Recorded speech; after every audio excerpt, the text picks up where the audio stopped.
Hello everyone, welcome back to another episode of our entitled people. In today's episode, I hate entitled people who use family relationships to get things for free. How dare you sit in an available seat?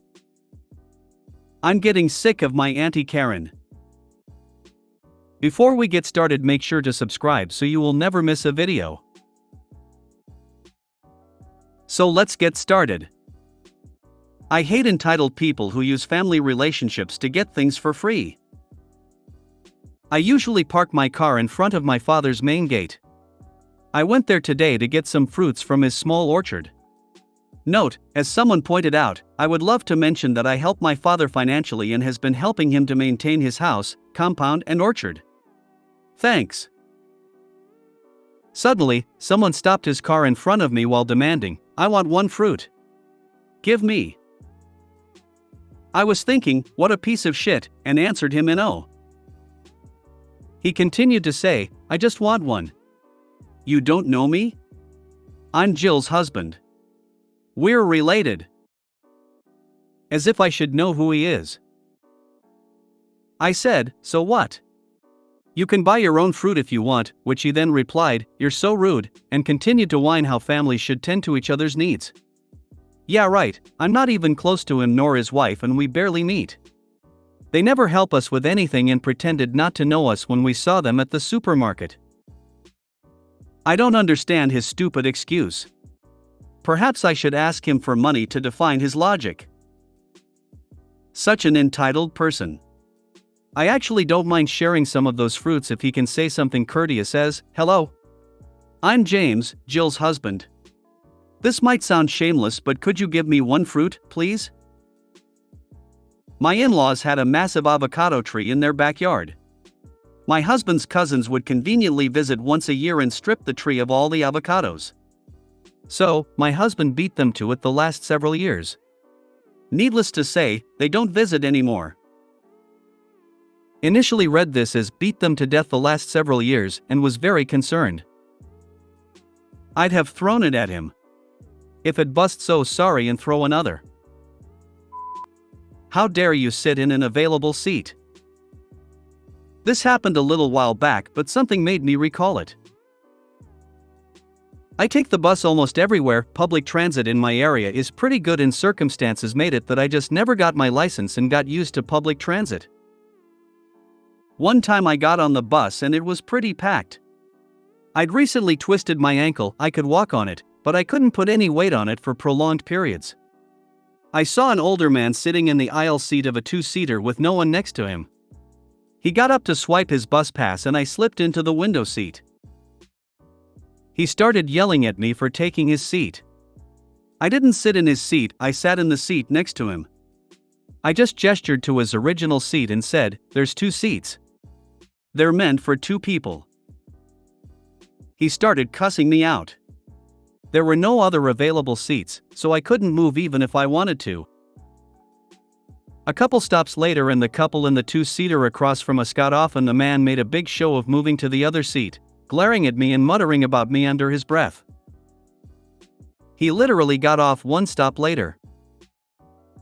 Ah yes, how dare you sit on something made for sighting. I'm sorry man, that really sucks that happened.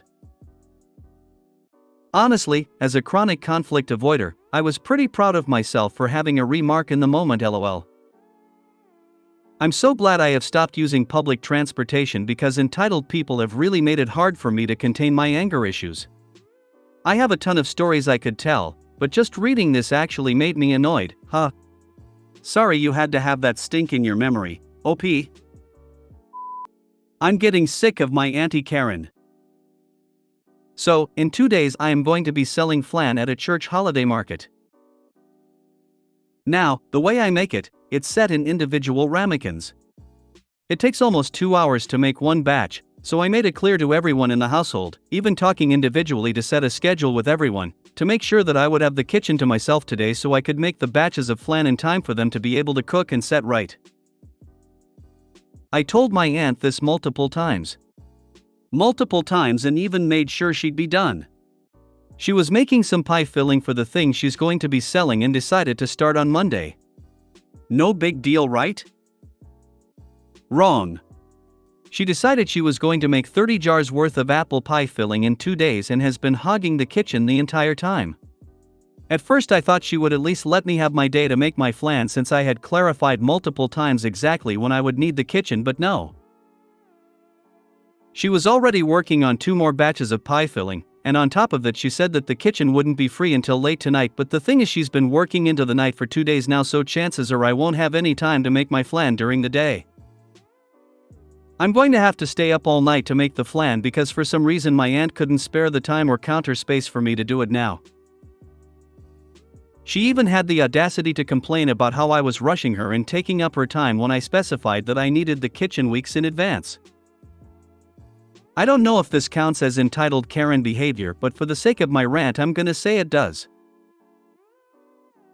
Edit. Further context as to why I'm making the flan so soon before the market. It's because the flan takes around 8 hours to set and it can go bad anywhere from 3 to 6 days after initially being made, so I have to make it as soon as I possibly can manage before the market so it's sellable.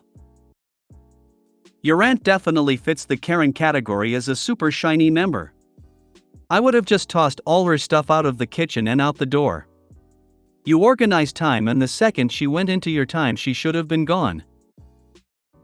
She just got mad at me for putting a plate in the sink just now, so if I did that she'd likely kill me, laughing face. Or you could not make the flan and when asked, you could tell the truth. Almost seems like she wants you to fail so her dish can shine. I give her 1 to 2 hours to wrap it up and then just move in. Cite that you claimed this time weeks ago, and if she forgot, that's her problem, not yours.